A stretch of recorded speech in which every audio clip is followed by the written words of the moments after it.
Mesdames et messieurs, bonjour et bienvenue dans ce récap actu de la semaine. C'est tout de suite sur la Women First TV.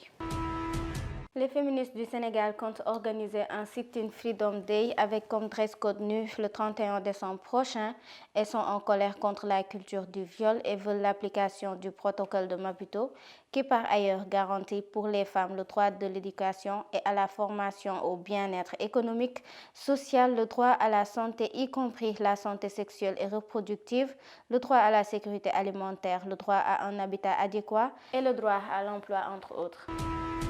Le syndicat des pêcheurs, marailleurs, transformateurs et exportateurs du Sénégal, après son congrès d'avril passé, s'est réuni ce mardi au siège de la CNTS. Lors de cette rencontre face à la presse, le secrétaire général, Mme Sow Ramatoulaye Diallo, a lancé un appel à l'État du Sénégal, l'invitant à associer les acteurs du secteur de la pêche à sa gestion pour une meilleure organisation et durabilité de l'industrie.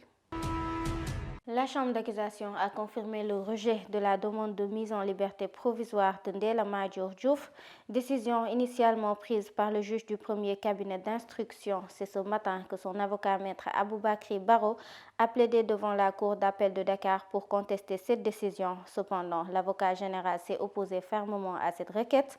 Selon les informations rapportées par Sénéweb, la Chambre d'accusation a suivi son avis, validant ainsi la décision du doyen des juges.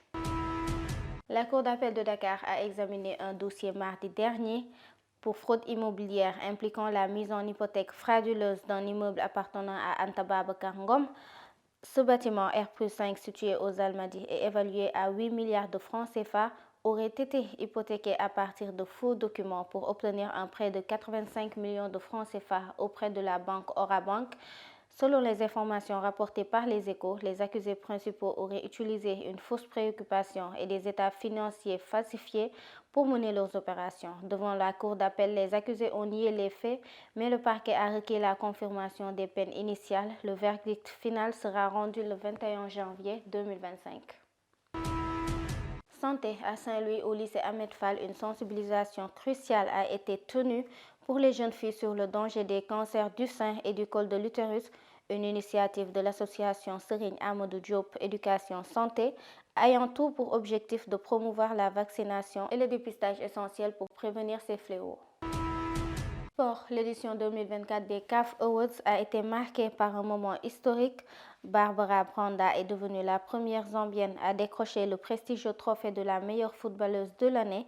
À seulement 24 ans, l'attaquante zambienne s'impose comme l'une des figures majeures du football féminin africain, avec une saison exceptionnelle avec son club, le Pride d'Orlando et la sélection nationale de Zambie. C'est tout pour aujourd'hui. Merci d'avoir suivi et bonne suite de programme sur la Women First TV.